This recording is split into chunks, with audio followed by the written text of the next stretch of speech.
what's going on, everybody? Welcome back to the Chasing Dreams podcast, episode 52. We have made it to our 1-year anniversary episode. Justin, how does that make you feel? Awesome. It is. It's incredible. I've been thinking about it all week. We've been thinking about it for months because we've been mentioning it for months. Oh, 52 is almost here. I know, but I mean, like, I've been fixated on it for weeks. Yeah. Yeah. So let's cut right to the chase. Yes. We had some feelers out there of should we do for episode 52, and we had a lot of good. I had a lot of good suggestions of people, and you and I even bounced ideas back and forth. Like, what do you think about this? What do you think about that?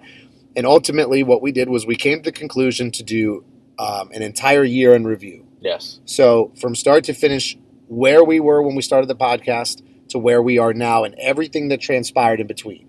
So we're going to do a lot of different discussion points. We're going to talk about our personal lives, how we've changed over the past year. We're going to talk about some of the insights that we received from our guest, which is, copious amounts of things that we've learned from them. I'm going to do everybody a disservice because we're not going to be able to mention everything we learned from our guests. I almost want to put a disclaimer out there that if we don't talk about something you said in particular, and you were a guest on our show, don't think anything of it. It's just there's so much stuff. There's just so much. Well, and this is pretty cool, too, because every episode I feel like I'll talk to someone who had one little tidbit or nugget that they took away from the episode. So if you have people that are taking, little bits and pieces from every episode and that sticks with them and remains memorable, number one, that's really a win for us. But then number two is, how are you supposed to hit on all those and recall all those? Right. Like, my recollection isn't that good where I'm going to be able to remember everything that's said over the past 52 episodes. Right. Especially because we've gotten into some pretty deep and thorough discussions throughout the course of that time. So definitely a lot of content covered. We appreciate all the listeners. And I appreciate the thousands of listeners. We actually have the ability to say that. And who knows, when we started off, were we ever going to be able to say that? I mean, pretty wild that we have thousands and thousands of people that listen to us, so we appreciate everybody. And without further ado, let's get on with the show. Yes. So absolutely. When you and I first started this, we've been pretty clear about the whole process with everybody. Full transparency with how we started. Yep. You and I started doing cardio together. I was in prep, so I was getting ready for my show. You were in prep for some of your endurance activities, like, your triathlons, but previously to that, your 5Ks. Mm-hmm. And you and I were doing cardio together. Now, when we started, my cardio was structured a lot different from your cardio because yours was more endurance-based, whereas mine was literally just walking to try to mobilize some fat and get lean for a show. So you and I would walk together. Over the course of our walks, we would have really good discussions, some religious, some political, some about life, and some about training, everything, in between. And eventually it got to the point where you somewhat facetiously said, hey, we should have this on a podcast. We say a lot of cool stuff. I wonder if people would like to hear our discussions. Right. Long story short, that is exactly what happened. So we decided to bring it to the air, digitally record some of our good conversations, and everything took off. We started, recording one day in my classroom, which was Studio A, and stockpiled probably, I think, 7 episodes maybe? Yeah, 7. Okay. Stockpiled some episodes before we started releasing them, and then slowly every week we started releasing episodes. We lost our stockpile, and then we went to this live record. I mean, it's obviously not airing live whenever you're listening to this, but we would just record every Saturday or maybe on a Friday night or a Friday morning or sometime during the week if our schedule was conflicted on Saturday. Mm-hmm. But realistically, we would just record once a week, and then we would upload it once a week, and there's where we started. Yeah. We had a lot of unbelievable guests. And it's crazy, too, because, I look back at some of these episodes and I forget how in-depth on certain talking points we went and what we talked about. And even, the process was so different. When we first started, we would take, a ton of notes, and we would have probably, an hour of prep work, maybe 45 minutes? Yeah, I'd say when we first started, it was, the whole process, from the time we meet up and then get in your classroom, I bet you it was 2 hours total. Yeah, from start to finish, and then our conversation afterwards, decompress for a moment. So you're looking at, if you had the after time too, you're looking about 3 hours for a 45-minute episode. Right. Now let's not kid ourselves. It's not like we were doing that like exorbitant amount of work. No. Like it was just a lot of it was prep time though. Mm-hmm. You more so than I were very notes based. I had to be. which I actually kind of like because it benefited me as well because it gave the show direction. Like, hey, these are the things we want to talk about. These are the things we want to discuss. Which it was funny because the more we would plan, the less we would stick to it. It seemed because it started to become extensive, and then you and I would just go off on tangents and never cover what we wanted to cover, at least to the degree we wanted to cover it anyway. I don't think you ever stick to your notes completely. No, but. Not when you're having like natural, organic conversation like we do. And then like that kind of worked itself out completely of our plans where we don't plan anymore. Yeah. The only type of planning that you and I really do is like when we have a guest on and we want to kind of prepare them for the direction that the show is going to go in. Like they don't even have the questions ahead of time. So, I mean, they don't know what we're going to ask. Half the time we don't know what we're going to ask. We just kind of go and have a discussion and we want to lead it in this direction. And if it doesn't lead in that direction, then that's okay. Yeah, we're fine. We'll figure it out as we go. Yeah. So the whole process of developing the podcast has changed too. Right. I kind of enjoy more this way than when we first started too. Yeah. Because like when we first started, it was fun because we had the purpose driven questions and tried to stick to the plan. And the dialogue back and forth was still organic, but it was structured. Yep. But now it's organic and it's organic. So like we hit, hey, you ready? Oh, okay, record. Yeah. And it's on. So yeah, to be honest, I don't think that over the course of let's throw an ambiguous number and say maybe like 30-ish episodes, 20-ish episodes. I don't think we've even had like talking points half the time. Yeah, well, my notebook, I was just kind of going through the notebook that we started from episode 1. And I think 39 was our last time we took notes before an episode. Okay, so maybe not quite that amount, but still, we haven't been doing notes for a long time. Yeah. And then that's not even fair because I would put the title of the episode for like the last 10. Yeah. And like episode number 30. Uh-huh. And then it would be like, if we had a guest, I'd put their name down, but that was it. You know what I mean? It wasn't really, there was no notes. It was just so we had it to label the episodes. And earlier on, I'm not exactly sure when this occurred, but I reached out to, because this was kind of like a turning point for us as far as like the quality of the podcast went. I reached out to Aaron Singerman, who, as some of you may know, especially if you're involved in the fitness industry, he's the CEO of Redcon One, which is one of the top continuously growing supplement companies in the entire country, in the entire world, no less. So I reached out to Aaron and I said that, because he has a pretty extensive podcast history. He, like, when I was growing up, like in high school and college and really getting interested in like bodybuilding and fitness and stuff, Aaron had podcasts that he did and I would always listen to him back when he was with like, RX Muscle and before he kind of went on his own supplement ventures and kind of like started to hone in on his own thing. Well, I would listen to all of, Aaron's episodes and his different podcasts. I thought, here's someone who has podcast experience. He's extremely successful on top of that. So we said, hey, let's reach out to him, see if he can give us some advice. And, he was very succinct. And one of the things that he told me was, if you want to have people on that are of a high intellect, of a high success level, if you want to have these people who are professional on your show needs to look, sound, and feel professional. So everything you do needs to be of a professional nature. He's like, you need to do your homework on your guests. When you have a guest on, make sure that you know a lot about that person. You're not just like spitballing questions, which I know sounds like a paradox because you and I just talked about how we don't prepare for shows. But when we have guests, obviously we're extremely knowledgeable and do our research on them. Right. And so since that discussion with Aaron, you and I have made an effort to try to make the podcast as professional as we can, given the resources we have and given, what we do.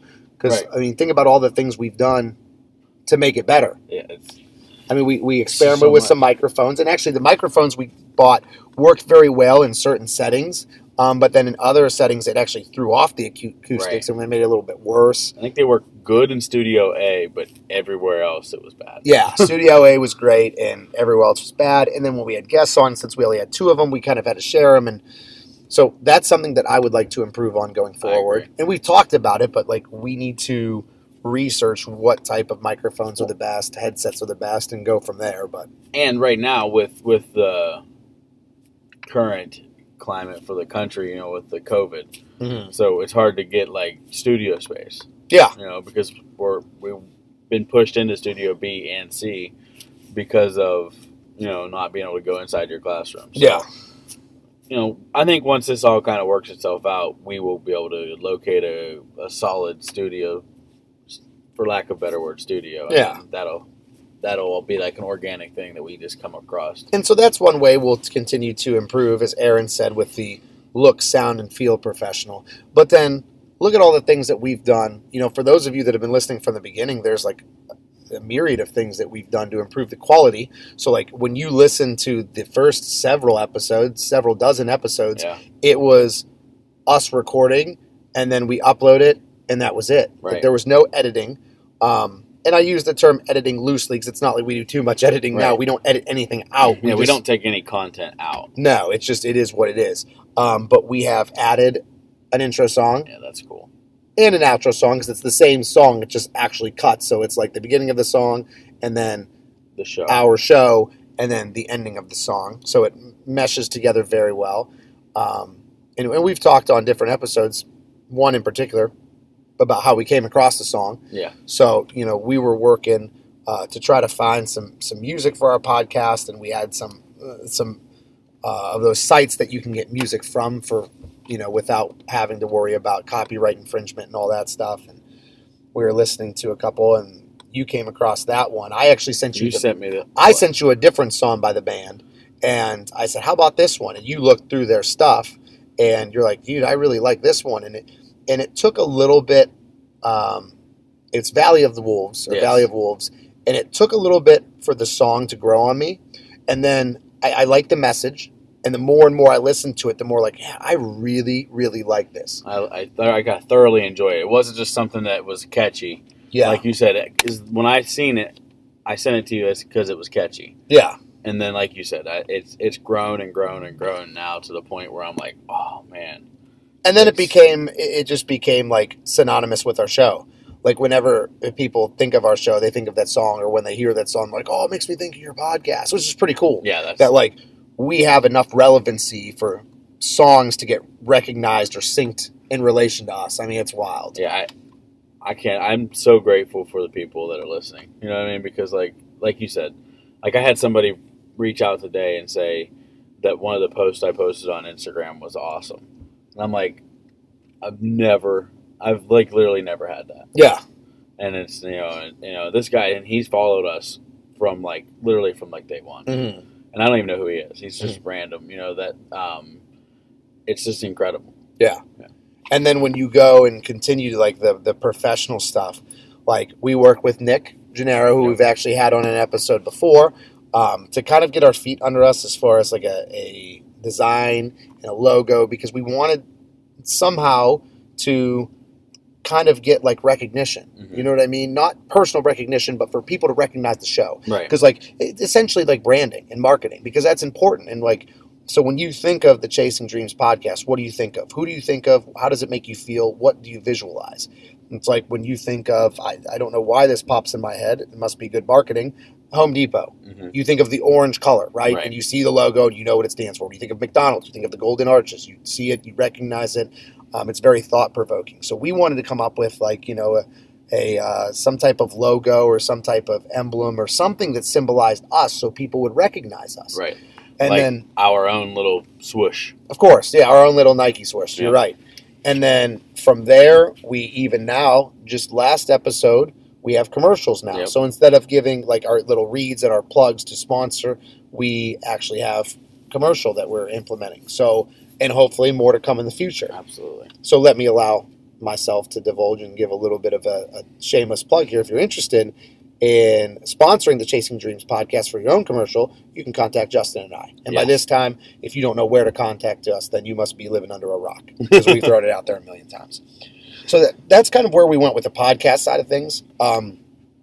Unbelievable guests. Yes. I mean, there's just they're all awesome. I mean, that's really the only adjective that I can give to half of this stuff. Is just unbelievable. I seem repetitive when I say that, but like truly, we've had some remarkable guests on, and like you and I still have conversations about them to this day. And like I think that's important for people to recognize and for our guests to recognize that like we don't just have you guys on and then have good discussion, post about it for a week, and then we're done. Right. No, you know, we reflect on it so often that I feel corny sometimes. Oh, like if I had $1 for every time you said to me, hey, remember what, so-and-so said on episode whatever, and this person said on this episode, and, that really hit home with me today. So we do a really good job, I think, you and I, of internalizing this. Yeah. Like, I feel like the word that pops in my head is opportunistic. Like, you and I are very opportunistic about this because we know that we're getting tons of free information when we have these people on, and we're, like, using it. Right. You know what I mean? It's not like we're just, putting it out there for our listeners to use. We are living, we're walking the walk as well. We're living it as well. So it's super important to note that. I mean, so many things have stuck out that, like, it's difficult for me to look back at all our guests and really pinpoint things that are like to be the most important. Because we initially talked about doing that. Is like, what is the most important, or what are the most important lessons that our guests taught us? It's innumerable. Yeah, I can't narrow it down. We would have to do 50 episodes just to break that down into like the most important facts from each person. It would be a whole nother year anniversary episode before we ended. I'm all right with it, but it's I mean, I don't think we've had a single guest on that I don't want to have on again. No. And I feel like usually when we have these discussions with our guests where we do an interview, the interview almost always ends with like, hey, we got to get you back on, man. Or, hey, sister, we got to get you back on. It happens all the time. Because we've had, again, I'll use that cliche term, unbelievable. I mean, we have some absolutely phenomenal guests that have really helped me. They've really helped you. Yes. So let's just start with that. Before you and I get into our kind of side of things for the year, let's just stick with the podcast theme. I mean, thinking back over the course of 52 episodes, name some stuff that stuck out to you. Because I got a plethora of things. Yeah, I mean, there's a few that stand out like right off the top of my head. I have to go back to the OG, our first guest. He answered with an astounding yes before he even knew that we had a podcast. You asked, Coach McComas if he would be on our show, and he was like, "Yeah, sure." Yeah. And he came in after a late night of practice, and we sat in Studio A, and we just kind of ran through it, and we were still new and rocky at it. And he knocked it out of the park. He actually rubbed off on me a few different ways that he doesn't even know, and you don't even really know, because of the way he was nonchalant and like he was so comfortable talking. Mm-hmm. And I was still getting very nervous. And that was kind of our first milestone for us, because your first episode's always big, but that was more, I don't want to say more important than our first episode, because the most important step of the journey is the first one. Mm-hmm. But like with him, it was the first time that I felt like we were really doing this, because up until that point, our podcast, it was 5, 6, 7, 8, 9, 10, whatever, however many episode it was just two guys talking shop. Right. But then when we had a third guy on and we promoted it as like, hey, we're interviewing someone today. We have a guest who's joining us, and people are going to want to listen to the questions that we ask him. It was kind of like, made me think and say, okay, maybe this could be a little bit more than 10 people listening or 5 people listening or whatever I had originally, anticipated being our listenership. And then on top of that, the reviews and the publicity that gave us was huge. It was huge. I mean, we had the school promoting it, which was put out to thousands of people. There was even people in the newspaper talking about it. I mean, it really was a really cool interview, because Johnny, is really well known in the community for the position that he holds. Yes. Because anybody in this area knows that the head wrestling coach is a big, big position here at this school. Yes. So, that gave us a ton of exposure. And, that's kind of when I started going and talking to people, and we had people telling us that they listened to the show that we didn't know. Yeah. Where before it was like, hey, when we first did our couple episodes, we don't have a big audience because no one knows about it. So we're trying to push it to our friends and family. Saying, hey, guys, listen to this. Well, once Johnny's episode aired, I think it kind of caught the attention of people. Mm-hmm. And then as we progressed, and like Natalie was our next one, and then I think our third one was Chris Green, Yep. Officer Green. And then we kind of started getting the ball rolling with people. And that is when I think really things took off, and people would come up to you and I, to Jim, and say, "Hey, you're the guy that does that podcast." And I'm like, "Oh, yeah, that's us. How do you know? Oh, I listen to every episode." That's Yeah. It was mind-blowing. It was weird the first time somebody said, "Hey, you're the guy that talks on the Chasing Dreams podcast with Charlie, right?" And I'm like, "Yeah." And it was like I was taken back because like up until that point in my life, I was always just the guy, that guy. I wasn't really notable for anything. You know what I mean? Like 100%. And you don't want to take it out of context. Like I always try to put it, in the proper context with people and say, it's not like we were celebrities. No. But it was still really, really cool to have people that you don't know tell you that they listen to the things that you do in your free time. Mm-hmm. It's like, oh, wow, that obviously this person cares what I have to say. And we had a lot of people that would come up and tell us these things, and they would cite like specific items from the podcast that tells me they were actually listening intently and not just saying, "Hey, I saw you had so-and-so on your podcast. That was a pretty cool episode." They would take away very specific things from like in the middle of the podcast and say, "Well, I really liked the part when you and Justin talked about this. That really helped me." Mm-hmm. And I'm like, "Wow, that's awesome. It's phenomenal." I've actually had a couple people that I don't know that well, and I've never had like super in-depth conversation with these people, but it was 3 different people have told me. And they quoted Johnny, and they said, like Johnny said, "I'm proud of you." Mm-hmm. And they told me that, like they were proud of me, and I'm like, I don't understand why, but I thank you, like an astounding thank you. Like I don't get it, but it's still weird, Yeah, it absolutely is, and like I don't think that feeling ever gets old. No, like it's almost like I get kind of overwhelmed with a sense of humility when people say that because. Mm-hmm. I still think that it's pretty crazy how the response that we've gotten. And when people listen to this, like I'm still so humbled by that I almost don't know how to react. Yeah. Like, and this is something that I've been working with Dr. Ryan, who was another guest on our episode, actually, or on our podcast. I believe he's the most recent guest that we've had on. He's our most recent. And Dr. Ryan has been talking to me like kind of like in a mentorship role about having the ability to accept compliments and not be shy and humble about them. Like if someone says, "Oh, you're a great trainer," instead of saying something like pushing aside and saying, "Well, I just have great athletes that I work with and I'm blessed to be in this opportunity." He said, "That's all true." He said, "But you're too great to brush aside that compliment. Say thank you. I appreciate that you recognize that," or something of that sort.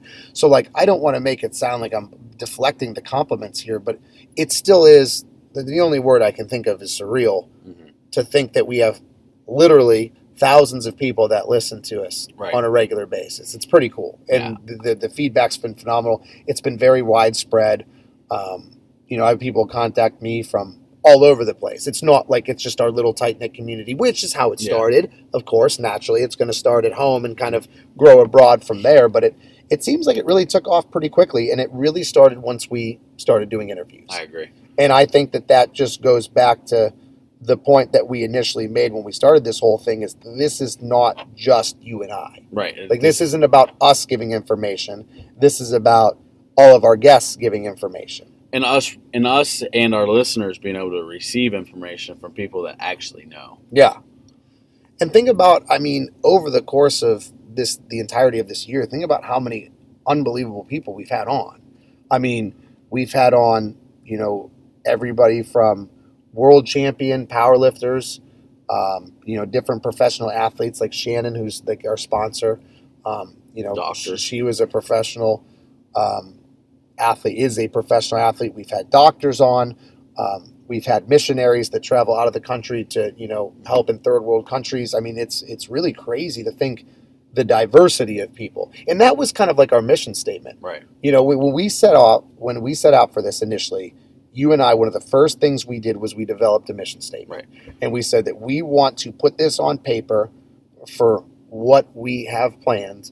And I think that there would be a cool exercise right now to review the mission statement. It just kind of popped into my head, and I thought, you know what? let's reflect on that. I have it on my phone. It's very easy for me to bring up. So, like I said, when you and I first started this journey, we said, let's put a vision for the podcast on paper so we can continuously look back and reflect and say, were we true to what we said we were going to do?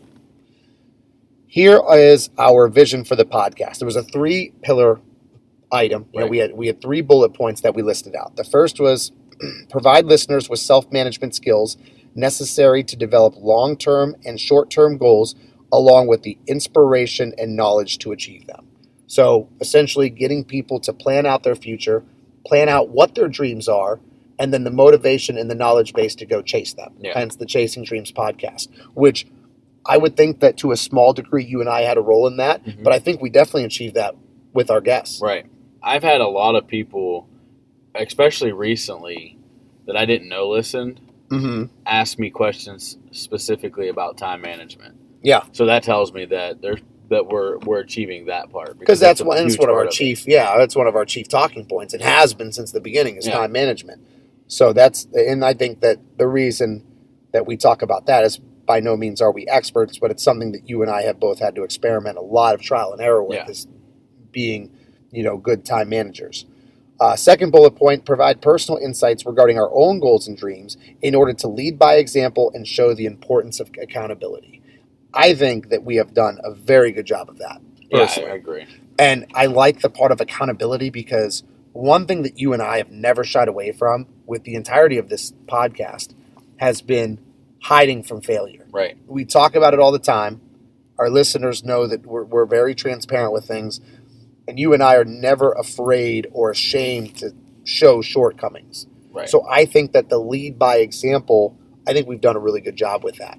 And even though, I think I agree with you that we've done a good job at it, I struggle with thinking that I've been leading by example because I've had some shortcomings, I've had some failures.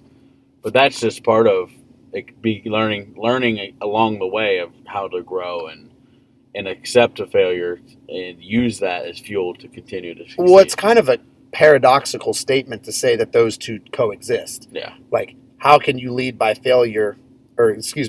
example, but have a bevy of failures? It's like, well, I think that leading by example in the face of failure is leading by example because you're showing that failure. So it's a kind of unique mutualism there between leading by example and failure, but I think we do a good job of balancing it and putting it out there because people have been here through the highs and lows of your fat loss journey. They've been through the highs and lows of my bodybuilding competition. So I think that people have seen that. Right. They've seen what we've gone through and they understand it, and they understand that progress isn't, linear. It's ups and downs, but hopefully it's trending in the right direction. And then, ultimately you'll be successful. Right. So I think that talking point is huge for us. And then the last bullet point that we had when we first started this show, and I have this, I've got to be fully transparent here. This notepad that I'm reading from is dated September 14th, 2019. So, over a year ago, we put this together. Well over a year ago, we put this together. The last bullet point is interview people across all industries, which we've done because we've been very diverse, and professions by eventually having weekly guests. Now, that part, we have actually done some guests more than weekly. Right.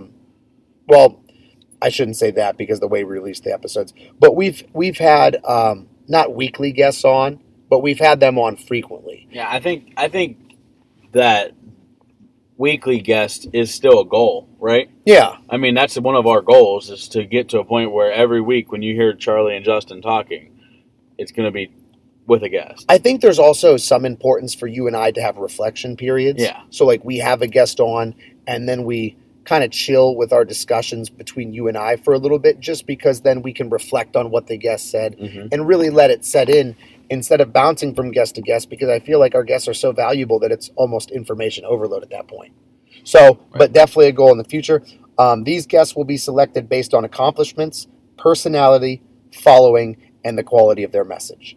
And I definitely think we hit home with those 100%. Because our guests are unreal. Stellar. Yes. I don't think we could have had any better guests for our first year. No. And our first set of guests set the tone and set the bar. They set a precedent that you actually have to be somebody. And it was really cool to see like some of the commonalities, because that's really what we're looking for. Like, our listeners want to be successful, and Justin and I want to be successful. Now, what our working definitions of successful are, that's going to vary. When you say I want to be successful, does that mean like physically? Do you want to compete? Do you want to get healthier? Do you want to optimize your performance? Do you want to be wealthier? Like, is it financial? Is it professional? Like, is it as a family person? Everybody has their own working definition of success, but regardless of what it is, everybody wants it.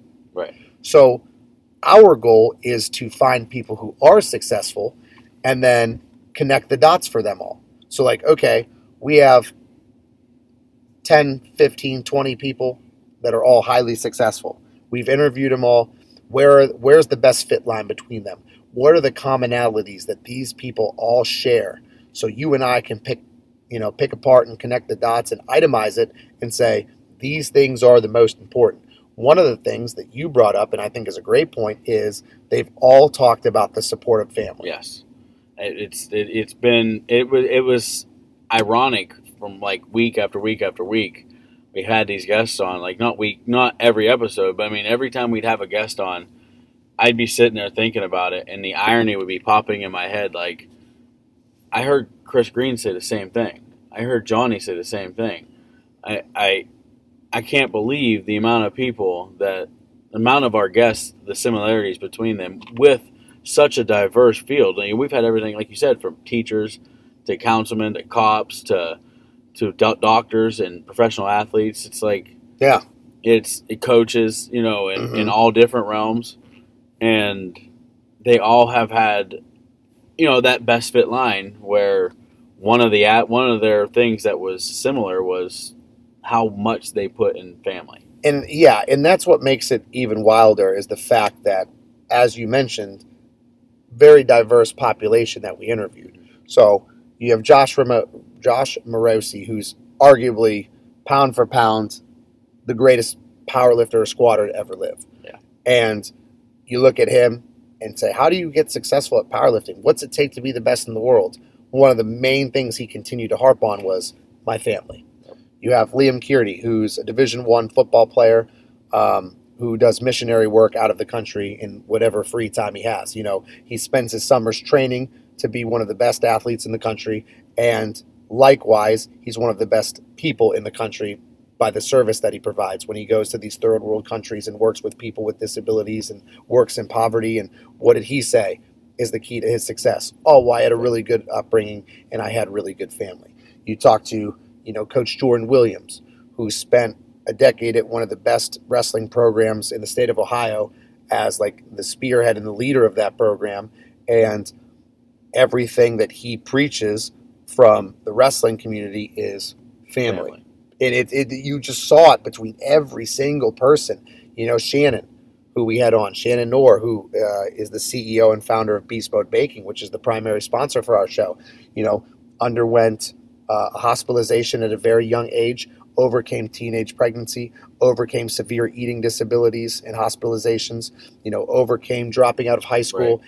And now she's a professional athlete, a business owner, and a nurse. Yeah. And you talk to her and she talks about the support of her family. I mean, it was just wild how every single person had to say something about their family. Now, you think about that, and it makes me say, there are probably people out there that say, I don't have family support, or I may not have, my mom and dad in my life, or, I don't have an immediate family.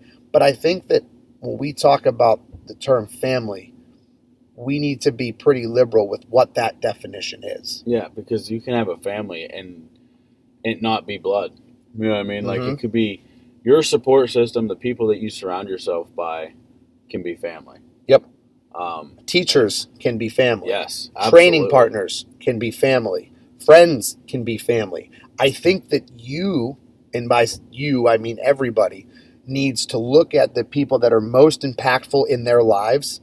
Those are your family members. Mm-hmm. And like people like, and if there is people that feel like they don't have family, and to me that means you don't feel like you have somebody you can talk to, or you don't have somebody you can lean on for questions or answers, or just to be there for you. You're listening to the podcast, you know how to get a hold of Charlie and I. And speaking solely for myself, if you ever need to talk to anybody, hit me up. Yep. Anytime, any day.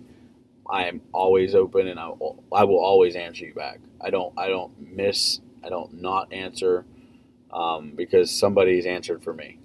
Yep.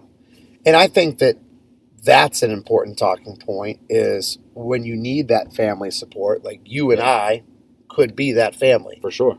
I mean, I have my family, like my true family, my blood family, and I also have what I like to think of as my extended family. Like there are so many people, like the old saying, it takes a village. I agree. Like there are so many people that have been successful or have made me successful that I can't pinpoint any particular person. When I did an interview on another podcast, which we had talked about, I was on what's called the Leaders or Leadership of Aesthetic or Aesthetics of Leadership podcast with Dr. Edwin Adams out of Louisiana. And I talked to Dr. Adams and we were talking about how, just what brings success. And he asked, with me specifically, he said, who in your life has led you to the path of success and how many people had a role in this? And I told him, and I used that old adage that it takes a village to raise a child. And I almost felt guilty answering that question because I could not name everybody that's made me who I am. It would be absolutely impossible. And I'm sure you're the same way. Yeah, I don't. There's just no possible way. I mean, there's a handful of people that would have to be mentioned. Yeah, but I would feel, like you said, I would feel guilty and I'd feel bad because there's so many people that have been a huge influence in who I am and who I'm becoming that I would feel bad not saying their name. Dude, I couldn't even mention off the top of my head the number of people that have been influential and impactful on me today. Right. Let alone, this month, let alone this year, let alone this half decade, let alone my whole life. Right. I mean, that would be impossible. And every day I try to be cognizant of those things. I try to recognize when people help me and I try to internalize it and realize that like everybody's going to help you and everybody's able to teach you something, I think. So let's go on a commercial break. Yep. When we come back, we'll talk more about this year in review. We can kind of go into some highs and lows of your journey and my journey and take it back to kind of like a personal level because that's kind of how we started when we first engendered the podcast, was talking about your current situation and my current situation. So let's kind of do a full-scale update and kind of show what the past years look like for both of us. So we will talk to you guys in a minute when we come back from our commercial break. As listeners of the Chasing Dreams podcast, we know that you demand the highest quality at all times. If you're interested in quality, look no further than Beast Mode Baking. Beast Mode Baking aims to bring the highest quality, creative, and of course delicious baked goods to your home with nationwide shipping. All orders need to be pre-ordered to ensure they're packed fresh and shipped out to you as soon as possible. Beast Mode Baking offers a flat rate of $15 for shipping due to the size and weight of the cookies and doughs. So if you're interested in Beast Mode Baking, please contact CEO Shannon Knorr. That's at SKNORR13 on Instagram and order your delicious baked goods today because every time you support them, you're supporting the podcast as well. All right, guys, welcome back. So we want to talk about now your journey and my journey because like we said before break, that's kind of where we started. Right. Like you and I started talking about ourselves because we didn't really have any guests. Mm-hmm. We didn't really know what we were going to talk about, but we said, hey, let's just kind of share some insights about what we're going through. So at the time, I was preparing for a competition. You were preparing for a competition, but for life, more importantly. So let's kind of take our listeners through where we started, kind of like that new trend on social media. Have you seen those where it's where it started? Or how it is now, or where they show like a perfect picture, like how it started and what it's like now. Yeah. Let's kind of do that for our listeners. So mine will probably be quicker because mine was a lot less convoluted and complex than yours was. When I first started this podcast, I was preparing for a bodybuilding show and kind of giving the listeners some updates on prep. I don't remember exactly specifically how many weeks out I started. But I was just kind of taking them through the process of, what the energy levels were like, what the diet was like, all that sort of stuff. And I competed in that show.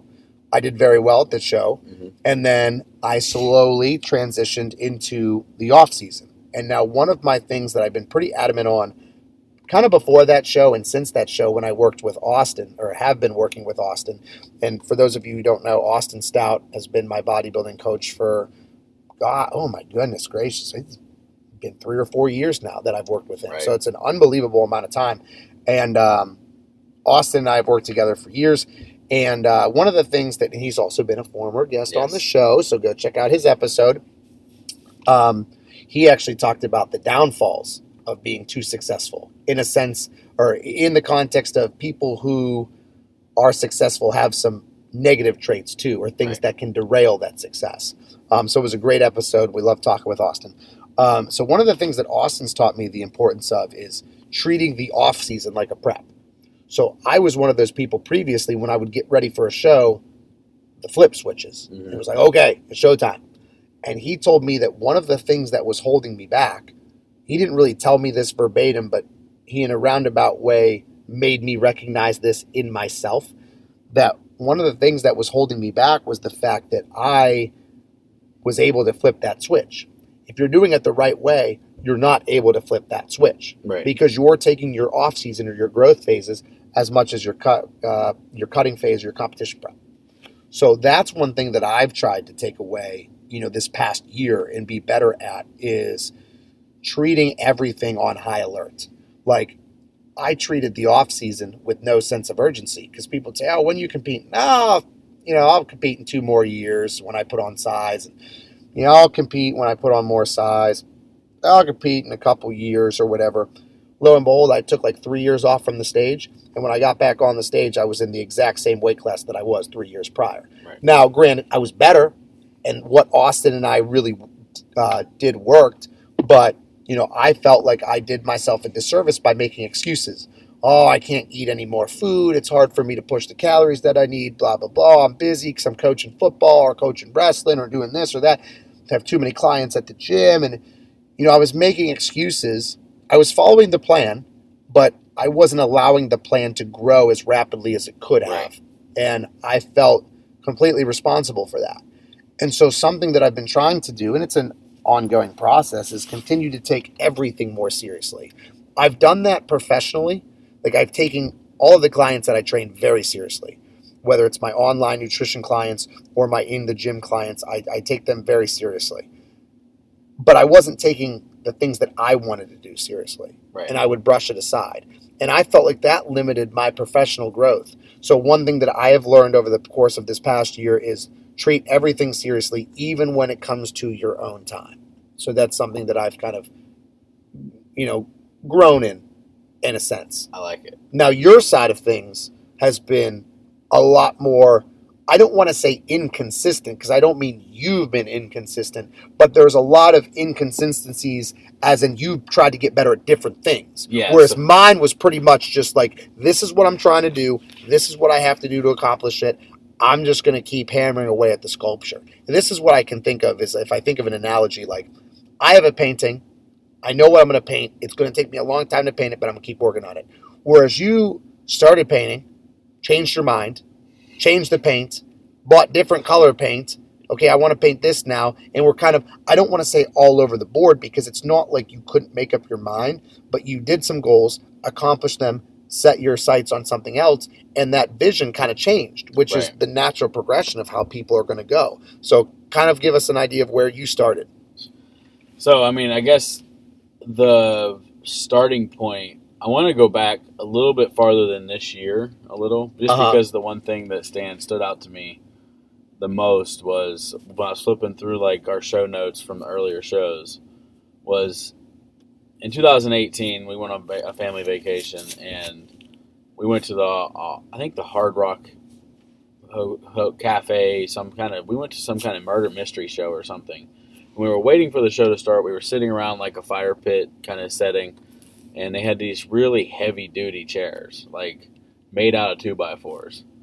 And like they were really heavy duty, like lawn chairs. And I broke 2 of them. Like, not like, it was a little flimsy, rickety chair. No, this thing broke into splinters, like toothpicks. because of how big I was. And I can remember feeling like I was a boulder, but I was 3 inches tall.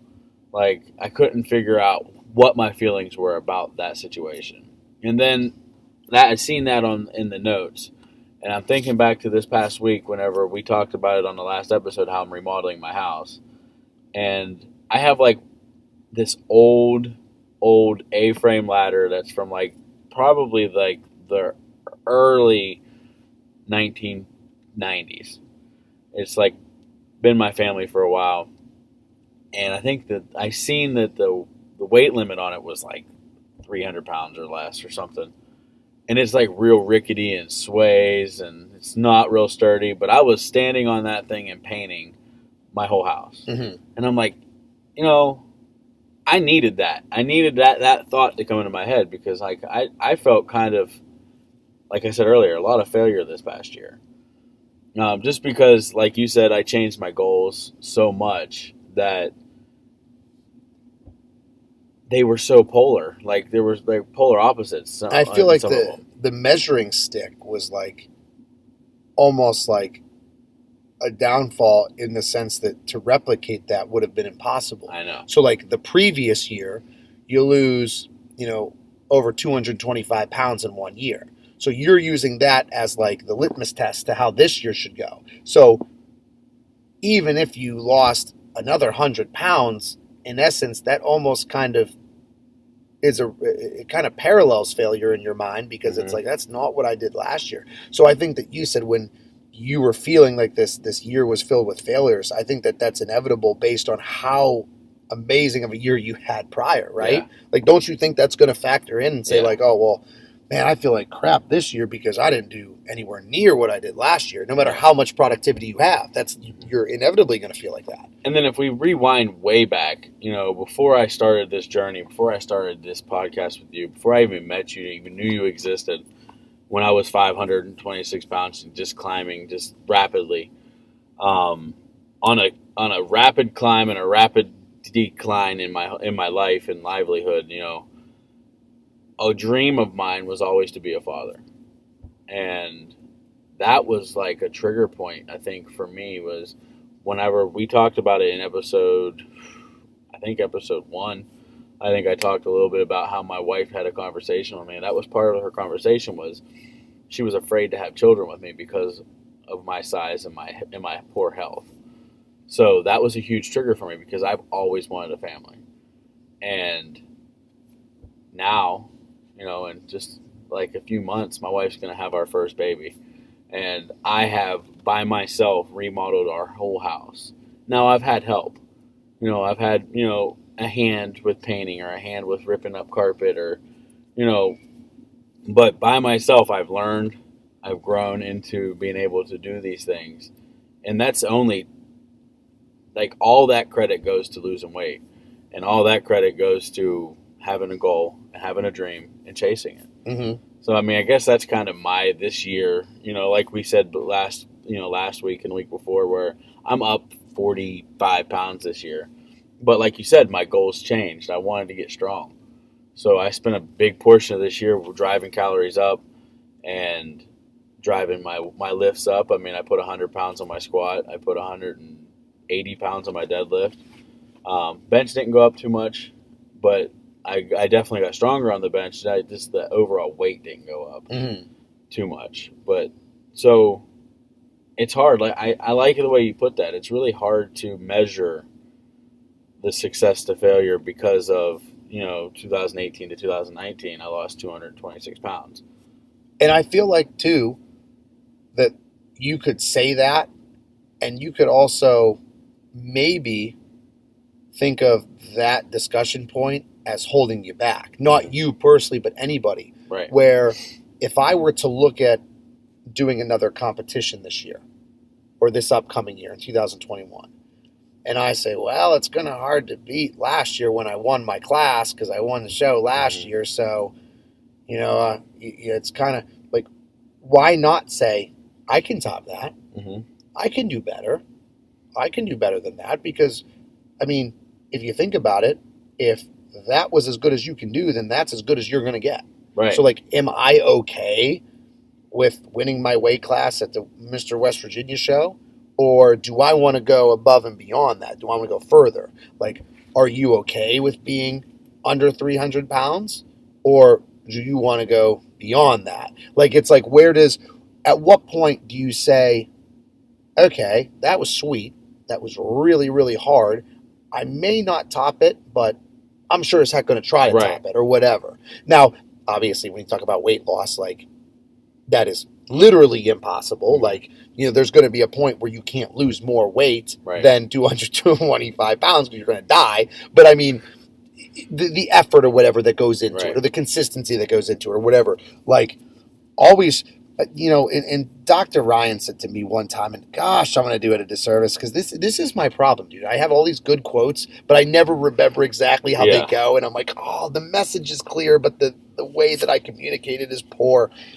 And he told me, and I'm sure that he had gotten this from somewhere previously, but he told me that you need to set your goals big enough that small-minded people will think they're crazy. Because if people don't think your goals are crazy and they're achievable, then they're probably not big enough. Because if everybody thinks you can't achieve it, then I think you're selling yourself short.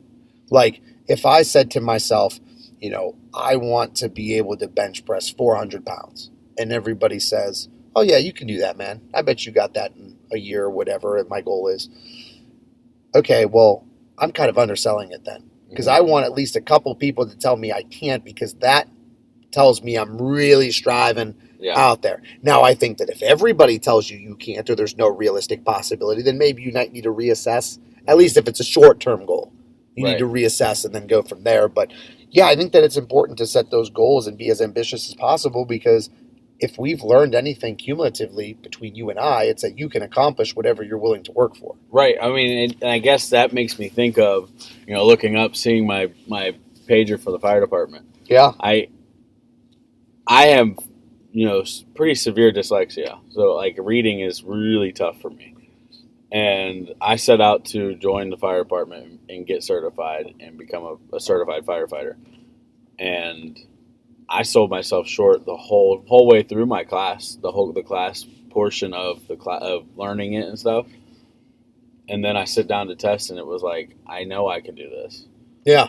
And I think what you were talking about earlier, where I need to do better as well at accepting compliments, accepting, when people say you got this. Yeah. Or when people say you do awesome, or you're awesome, or, anything like that.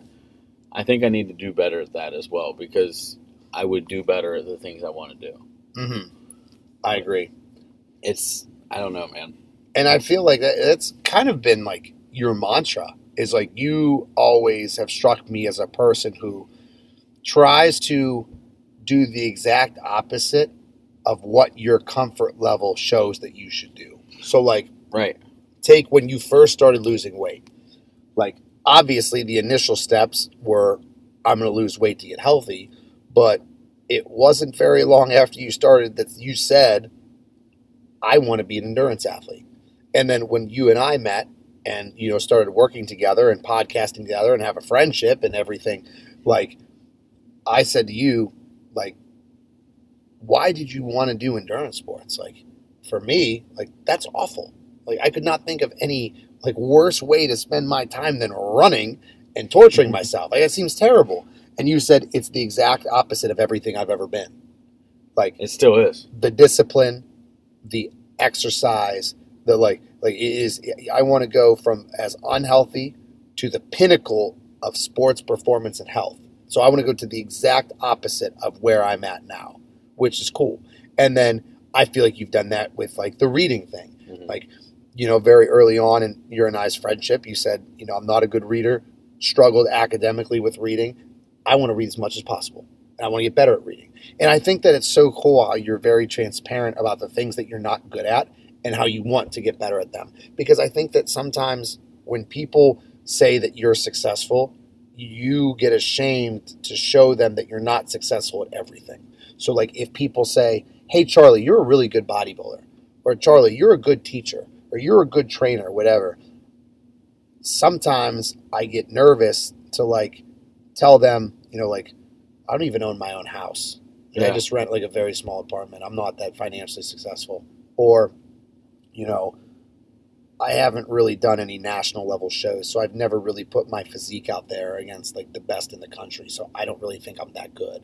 Or, I don't have this, or I've never done that, or I don't. So like, it's almost like you're ashamed to admit that you're not successful in everything. Right. I am. Yeah. Because people look at you, and like, so when they say, "Hey, Justin, you lost all this weight, man. That is so cool. Like, you are so good at time management." Like, it takes a very strong Justin to say, "You know what? I'm not.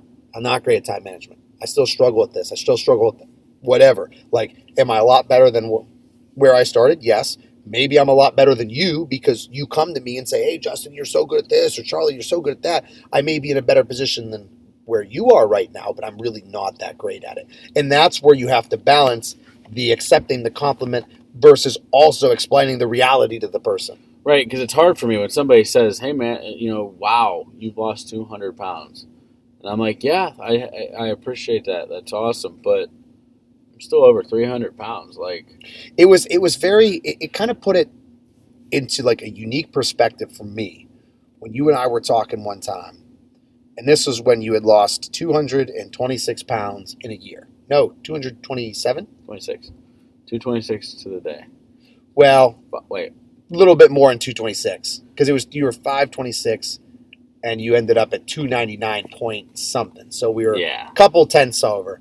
So regardless, we're talking 226 pounds, right? Yeah. And it was interesting because we were talking about how amazing that was that you lost all that weight. And you said, "Yeah, but I'm still the fattest guy in the room wherever I go." And I thought that was so crazy because, like, to be honest, I thought you were an idiot because I'm like, dude, look what you just did. You just did something that no one else can do. Mm-hmm. And that's still part of the battle that I have, though. Like, that self-hate, that self-doubt that we talked about. I can't remember what episode it is, but we talked for 3 or 4 weeks in a row about my journey. And I opened up for the first time, and probably the only time I've ever done it, about how upset with myself I am all the time because of what I allowed myself to become. Do you think that's why you're always dismissive? Because you've been very adamant and open with me about the reason that you got to the position you were in, the low point in your life, physically, mentally, emotionally, and spiritually. When you were at that lowest point is because you got comfortable and you were complacent and you were okay. Do you think, whether it's conscious or subconscious level, that that's why you're dismissive of compliments? Because you're afraid of, if I say to you, "Justin, you're the man, you lost this weight. Justin, you're the man, you're a firefighter now. Justin, you're the man, you've made it." Do you fear that your brain may eventually revert back to, "I did make it, I'm comfortable, I'm happy," and then progress stops? Yes. I honestly feel like in my subconscious, the reason why I'm unhappy with performance through this last year is because subconsciously I feel like I have got comfortable. Yeah. I don't know that I have, but I feel like I don't think I'm ever going to get away from that. I think that's a dream to not have that subconscious feeling. Is something I'll forever be chasing. And isn't it kind of crazy when you see people, like New Year's resolution, for example, is every New Year's resolution, people have this extreme motivation and this like influx of vigorous passion towards whatever they're going to do. Specifically, let's talk about the gym, right? Yeah. Everybody says, on New Year's, I'm going to start lifting. The number of people that I have contact me in November and December as far as like in-person training or online coaching with their nutrition is outrageous. They're always like, "Hey, come New Year's, I want to start working with you. I want to start working with you New Year's." And I appreciate that. And it's nice. But, what percentage of those people the following year end up in the exact same position that they were last year? I bet you don't balance your checkbook on it. Yeah. Yeah. So like, and then they set the same reoccurring goals for themselves. Like, take weight loss, for example, because obviously you have a great amount of expertise in that. How many people, their New Year's resolution is to lose weight, and it's been every New Year's for decades. Absolutely, at what point are you actually going to get it done and stop setting that New Year's resolution? When are you gonna start in June? Yeah. When are you gonna start in November, right before the holidays? Well, I mean, and you see it in the gym. You being a gym person, me being a gym person. When you go to the gym and it's loaded to the gills in January, in February, in March, and then April it starts to trickle down, May starts to trickle down, and come June, no one's there. Yep, it's that motivation that you talked about. It's fleeting. It runs away. It stops. That's why in previous episodes I've talked about my hatred for motivation.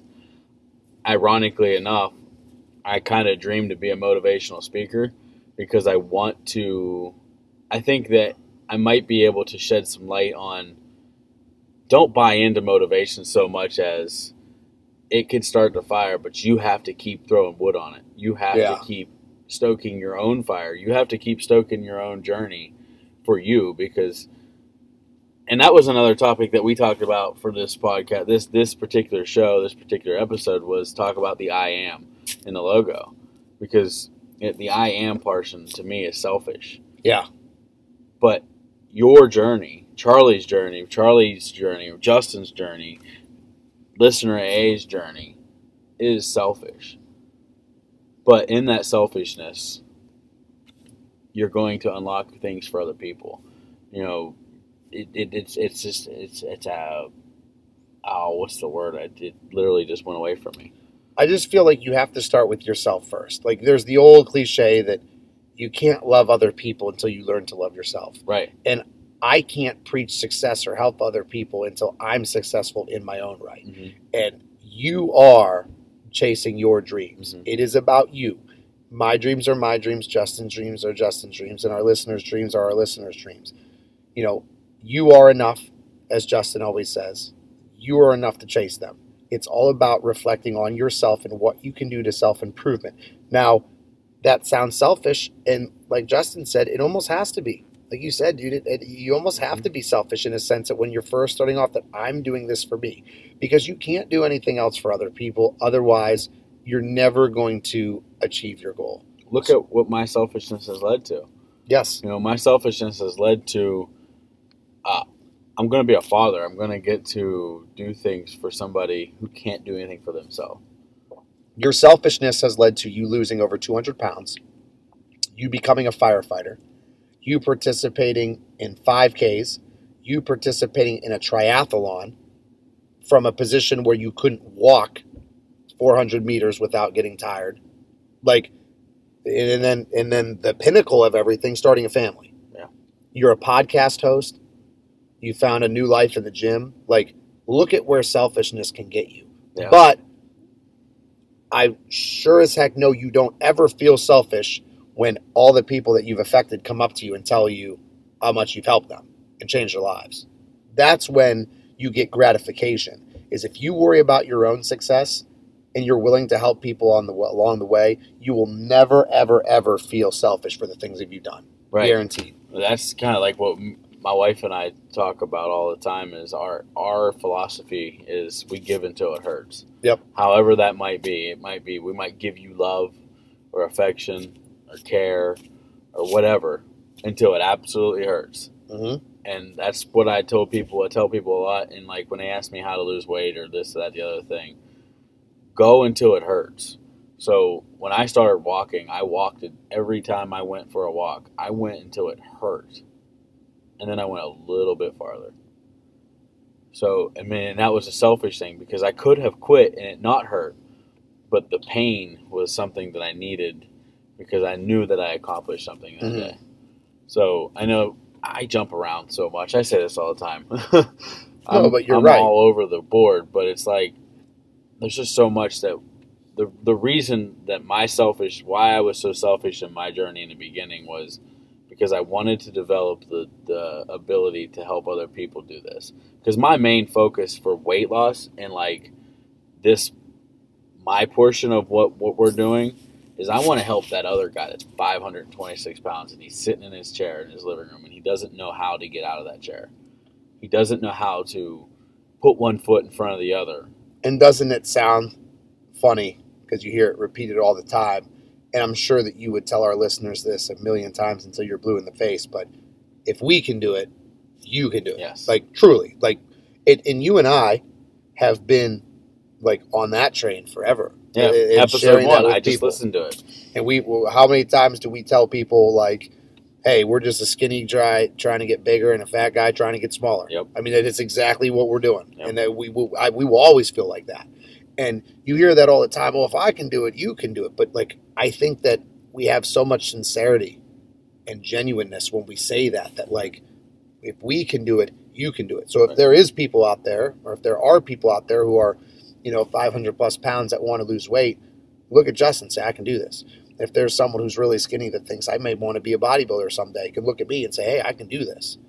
Because realistically, we aren't special in any way, shape, or form. Our listeners are and our guests are, but you and I are just two regular dudes. Yeah. The only thing that we've had is the ability to be selfish when we need to be, and then 100% of the time, even when we're selfish, still being able to shed light and, bring value to other people. Because that's always what we try to do, I think. Yes.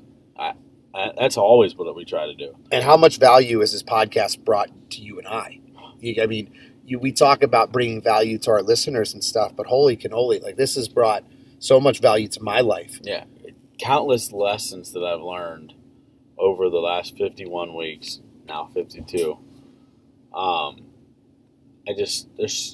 Countless is the word for it, because I can't count how many times that I've looked back at what we've heard from an episode, like from a guest or something that I've heard you say, or a quote that you heard when you were at Dr. Livington's office, or a quote that Austin told you one time in the barn gym, mm-hmm. that I've stole, I've run with, I've passed on to other people. And how many times do you catch yourself, like, just being in awe of everything that our guests have said? Like, I sit back and sometimes I forget that this is a recording and that we're actually providing this to the entire world. Yeah. If they want to listen. I sometimes just think, like, when I'm sitting there in a chair and I'm listening to, Jeff Widger speak about how he did the 75 hard program and how he worked outside, multiple times a day and, read multiple times a day with the following the diet and the protocol of the 75 hard challenge or program. And I sit there and I listen to Jeff, and I think he's talking to me. Mm-hmm. Like, I forget that he's actually sending this message like, hey, everybody in this world has the ability to get outside and train. Everybody in this world has the ability to drink more water, to eat healthier, to read, to read a self-help book, to do something like that. And I feel almost like we're cheating the system because we get all this valuable information for free from people. Yeah. And then it really, like, blows my doors off when people say the same thing about us. When they're like, wow, we can't believe it. You guys talk and you upload this video and, you have all these great talking points and you very motivating and inspiring. And it's like, wow, yeah. Like, thank you. I appreciate that. It's completely crazy. I don't think that feeling, to be honest, like, it almost, like, is borderline emotional for me when I think about how gracious I am for people who talk about the podcast to me. Mm-hmm. Like, when people come up and say, like, hey, I love your podcast. Because, like, there's, like, I don't know. One thing that's happened throughout the course of my life is I've always, and I've never vocalized this too much, but, like, I wanted people to understand. I don't know why I have this, because I had very loving parents growing up, and I had a magnificent family life and a picturesque, youth. Like, my upbringing was perfect. You know what I mean? Like, very white picket fence-ish. I haven't overcome a lot of adversity in my family or, like, financially or anything like that. Like, my whole life has been really good. And usually the people that thrive off of compliments are ones that don't get it a lot.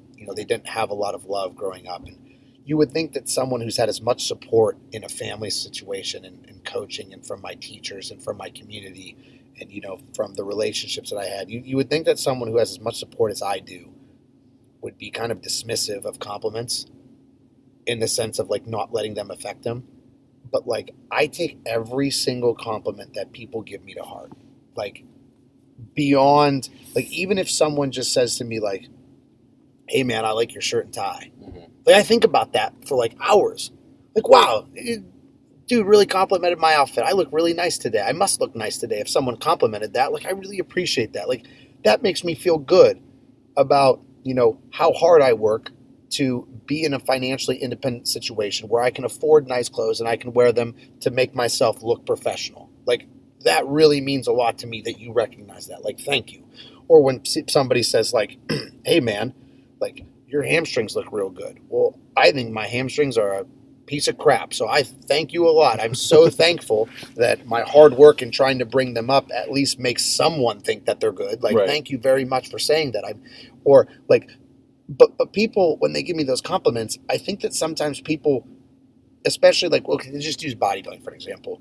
If you're a bodybuilder and someone say, hey dude, your arms are huge, they think that that's not going to affect you very much because you're used to hearing that. Like, I don't think I ever get used to hearing compliments, and the reason that I brought all this up is because I feel like the one area that is one of the perhaps the most meaningful to me as of late is when people say they listen to this. Yeah. And people like say that this helps them. And people say that they recommended this to friends.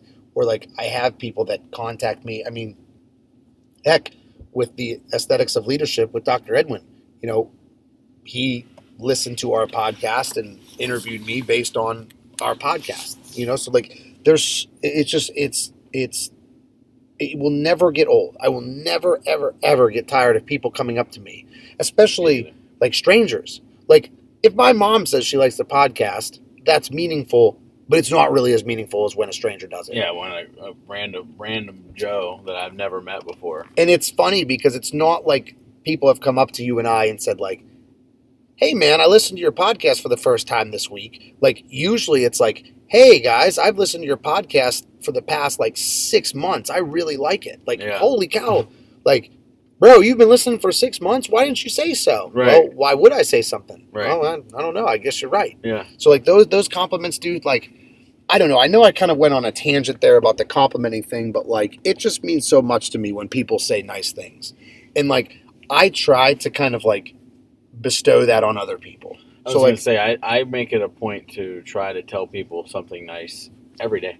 Yeah, and I think that I need to do a better job of that. I feel like I do well, but like, that's something that there's no ceiling on. Like, you can never give too many compliments. Like, I try to be very happy for other people's accomplishments, which I don't want to say it's hard to be happy for other people, but I'm so hyper focused on what I need to accomplish that sometimes I need to sit back and, like, when I'm in the gym training and, recognize other people working hard, say, hey, you did a really good set on that bench. Like, that was really heavy weight. You moved that for a lot of reps. Great job. Or, hey, man, I noticed that you've been bringing up your back a lot. Like, your back was really good. Like, you've been adding a lot of muscle back there. Like, awesome job. And, like, I try to be complimentary to people because it's genuine. It's not disingenuous. Like, I actually mean what I say, but also because I know what it means to me when people say that. Right. And the podcast has been a wonderful, wonderful avenue to make me feel so much self-worth. Like, again, I don't want to overstate the importance of the podcast because fundamentally it's two guys sitting in a truck talking into a computer. Yep. So it's really not that big of a deal. But for me, this past year, it kind of has been. I agree. It's been a learning process. It's been a way for you and I to grow. Like, I mean, it's just, I don't even know. To think, honestly, at the beginning of this thing, I figured there would have been a week or two that we would have forgot to record. And then it never happened. Yep. And it's helped me grow in dedication. Yep. And determination so much that, and heck, by the first time when we first started this thing, I couldn't do one push-up. Yeah. And now I am 18 days. No, wait, I lied. I am 15 days into my second round of 22 push-ups a day for 22 days for veteran suicide. I'd have never thought that I was going to be able to do 22 push-ups, do one push-up, let alone 22. And I partially agree. I partially give credit to doing this podcast for that, because it was a goal of mine to be able to do a push-up. Mm-hmm. It was a dream to be able to do a push-up, and continuing to chase my dreams in fitness and in health has helped me get there. And I think that that's a great way for us to start to kind of wrap up the discussion, is continuing to chase the dreams. Yeah. Because we've had guests on, and every guest we ask the same questions at the end. What does the term chasing dreams mean to you? How do you continue to earn, do you feel like you've chased your dreams thus far?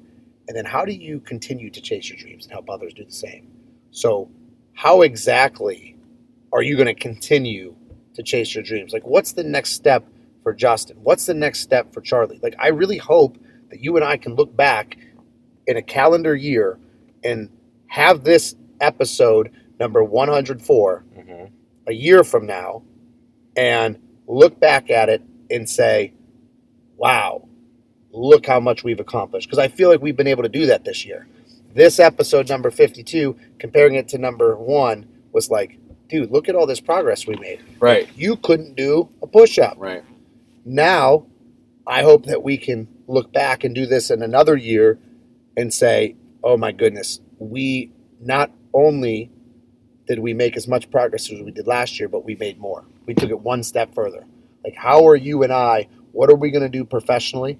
What are we going to do fitness-wise? What are we going to do financially? What are we going to do with our families? What are you and I going to do in our lives to top the act that we just performed? I don't know. I don't know either. I know I'm going to keep chasing my dreams. Yes. I know that I am, for every fiber of my being, going to keep eating right. I'm going to take every opportunity that I have to influence somebody else to chase their dreams. Mm-hmm. So if somebody comes to me and says, I want to lose weight, I'm no longer going to give any generic answers. When somebody asks me the question, how'd you do it? I'm not going to say, it's a long answer, but basically I started eating better and stopped drinking pop and started drinking more water. That's not going to be the answer. I'm going to give them the in-depth. I'm going to get emotional. I'm going to be raw. So that's how I think I'm going to help others. I think that's how I'm going to do it. Like, I'm going to put myself I'm going to get vulnerable if I have to help somebody else accomplish their goals. I think for me, it's going to be to not accept anything less than what I deal to be, or what I determine to be, perfection. Not just from myself, but from other people. So if you're lifting with me and you're not bringing it today, then I'm going to tell you, you need to bring it, because you're wasting today. I've told you that when I train, if I don't perform better than my last workout, I say to myself, you just wasted an entire week and did not get better. Why did you waste that entire week? And then I almost have like this self-loathing period and self-doubting period where, like, oh my gosh, I just wasted every meal I ate, every step I took, every supplement I took, everything. I just wasted that week because I didn't get better. And I need to demand more of myself. I need to demand more of my clients. I need to demand more of my students. I need to demand more of my athletes. I need to demand more of my friends. And I think you can say I need to demand more of my family. Mm-hmm. Like, if there's something that they're doing or not doing that I think could help benefit them or optimize their life, and I'm not going to get preachy with it. I'm not going to have like a holier than thou attitude. Like, hey, you're eating chocolate. You shouldn't eat that, because I don't eat perfectly 1,000% of the time. Right. But what I'm going to do is I'm going to lead by example and earn the right to call people out when they're not performing up to par. I'm going to earn the right to call out family members when they're not doing something they need to do. I'm going to earn the right to tell my training partner that he's being lazy. I'm going to do all these things that I have the capability and the ability, because you're not going to point the finger back at me because you know I'm doing my work. So when I point the finger at you, you better be pointing the finger at yourself as well. I think that's how I'm going to go about things, is holding people to a better standard, but it's going to start with myself. I like it. I So like it a lot. what I want to do is I want to hopefully revisit this episode. And then, 52 more episodes from now, you and I look back and say, did we do what we say we were going to do? Like, did you take people under your wing? Were you emotional with people? Were you raw with people? Did you show them everything it takes? Did you do everything you can to reach everybody and to help everybody? For me, am I going to hold people accountable and say, this is the standard I live by? This is the standard that I set for myself. I'm going to continue to aim for that bar. And if you want to be a part of my life and be part of who I am and what my journey is and my community and whatever, then you're going to have to set that bar high too, because I'm not going to accept anybody in my life that's not setting that bar high. And then we're going to look back on those. And in 52 episodes, you and I are going to be extremely happy with where we came. Yep, absolutely. All right, man. Do you have any other closing thoughts? I know we had this grand, almost like it was like a grand finale plan where we kept asking people, what do you want for the last episode? What are we going to do for the final episode of the year? What are you going to do for episode 52? It's a 1-year anniversary. And I really think that we went about it the right way. We just were as real as possible, as raw as possible, as unplanned as possible, and said, what did this year look like? That's what our year looked like. I agree. So everybody listening out there, I hope that your year was very productive. I hope that this next 52 episodes for you give tons of insights, tons of knowledge, tons of willpower, instilling motivational, encapsulating everything. I just hope that our guests are bringing you great value. I hope that Justin and I's dialogue is beneficial to you, and we both hope that you continue listening, because it's been a really fun journey thus far, and we can't wait for you to stick around for the next year. I agree. So with that, we have come to the end of another episode of the Chasing Dreams podcast. This has been episode 52. So for our 1-year anniversary, Justin and I would like to sincerely thank all of you, and we will talk to you next week. Unbreakable, unstoppable, I'm pushed to the edge and take it all. I'm born to be untamable, go right to the edge and never fall. Born with the fire, I'm taking it higher. Unshakable, unstoppable, I'm pushed to the edge and take it all.